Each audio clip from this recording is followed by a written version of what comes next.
ಇನ್ನು ಡಿಕೆ ಶಿವಕುಮಾರ್ ಅವರ ದೆಹಲಿ ಪ್ರವಾಸದ ಬಗ್ಗೆ ರಾಜಣ್ಣ ಅವರು ಬಹಳ ಸಾಫ್ಟ್ ಆಗಿ ಮಾತಾಡಿದ್ದಾರೆ. ದೆಹಲಿಯಲ್ಲಿ ಡಿಕೆಶಿ ರಾಹುಲ್ ಗಾಂಧಿ ಅವರನ್ನ ಭೇಟಿಯಾಗಿರ್ತಾರೆ.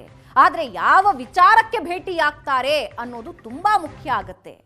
ಡಿಕೆಶಿ ದೆಹಲಿ ಭೇಟಿ ಬಗ್ಗೆ ಮಾಜಿ ಸಚಿವ ಕೆಎನ್ ರಾಜಣ್ಣ ಹೇಳಿಕೆ ಇದು. ಬಜೆಟ್ ಮುಗಿಯೋವರೆಗೂ ಬದಲಾವಣೆ ಆಗೋದು ಕಡಿಮೆ. ಬಜೆಟ್ ಆದ ಮೇಲೆ ಸಂಪುಟ ಪುನರ್ರಚನೆ ಅವಕಾಶ ಸಿಗಬಹುದು. ಶಿವರಾತ್ರಿಗೆ ಕ್ರಾಂತಿ ಅನ್ನೋದು ಭವಿಷ್ಯ ಕೇಳಬೇಕು ಅಂತ ರಾಜಣ್ಣ ಹೇಳಿದ್ದಾರೆ.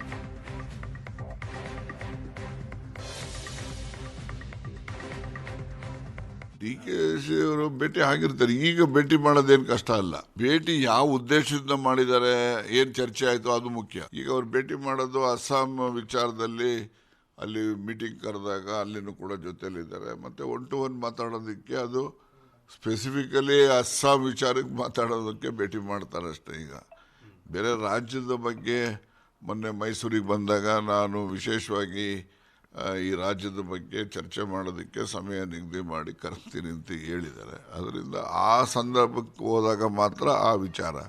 ಈಗ ಅಸ್ಸಾಂ ವಿಚಾರದಲ್ಲಿ ಮಾತ್ರ ಈಗ ಭೇಟಿ ಮಾಡ್ತಾರೆ. ನಿರಂತರವಾಗಿ ಅವ್ರಿಗೆ ಇವರು ಮಾತಾಡಬೇಕಾಗ್ತದೆ, ಇವ್ರಿಗೆ ಅವರು ಮಾತಾಡಬೇಕಾಗ್ತದೆ.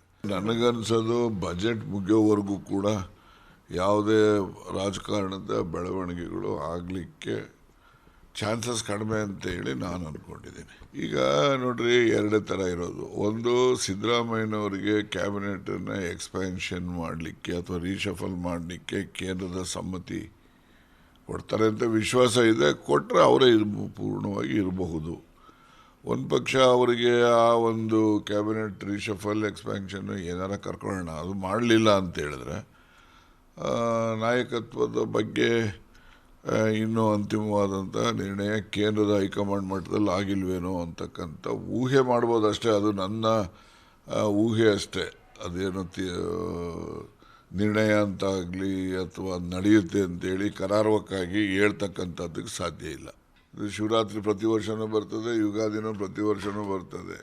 ಶಿವರಾತ್ರಿ ಆದಮೇಲೆ ಕ್ರಾಂತಿ ಅಂದರೆ ಯಾವ ಇಸ್ವಿ 26 ಶಿವರಾತ್ರಿನೋ, 27 ಶಿವರಾತ್ರಿನೋ, 28 ಶಿವರಾತ್ರಿನೋ ಯಾರನ್ನಾರು ಜ್ಯೋತಿಷಿಗಳನ್ನ ಕೇಳಿ ನಂತರ ಹೇಳ್ತೀನಿ. ಸಿಹಿ ಸುದ್ದಿ ಬರ್ತದೆ ಅಂತ ಅಂದರೆ ಸ್ವೀಟ್ ತಿಂದರೆ ಅದೇ ಸಿಹಿ ಆಗಲಿಲ್ವ? ನೋಡಿ, ಸಿಹಿ ಸುದ್ದಿ ನೀವೇ ಕೇಳಿದ್ರಿ. ಏನಾದ್ರು ಅದು ಇದು ರಾಜಣ್ಣ ಅವ್ರದ್ದು ಅಂತ. ರಾಜಣ್ಣ ಅವ್ರದ್ದು ಏನು ಸಿಹಿ ಸುದ್ದಿ ಇದೆಯಾ ಅಂದರೆ ಬರ್ಬೋದು ಸಿಹಿ ಸುದ್ದಿ ಅಂತ ಈಗ ಹೇಳಿದ್ರು ಅಷ್ಟೇ. ನಮ್ಮ ಪಕ್ಷ ಇನ್ನೂ ಹೆಚ್ಚು ಶಕ್ತಿಶಾಲಿಯಾಗಿ ಆಗಬೇಕು. 2028ಕ್ಕೆ ಮತ್ತೆ ಅಧಿಕಾರಕ್ಕೆ ಬರಬೇಕು. ಆಗ ನಮಗೆ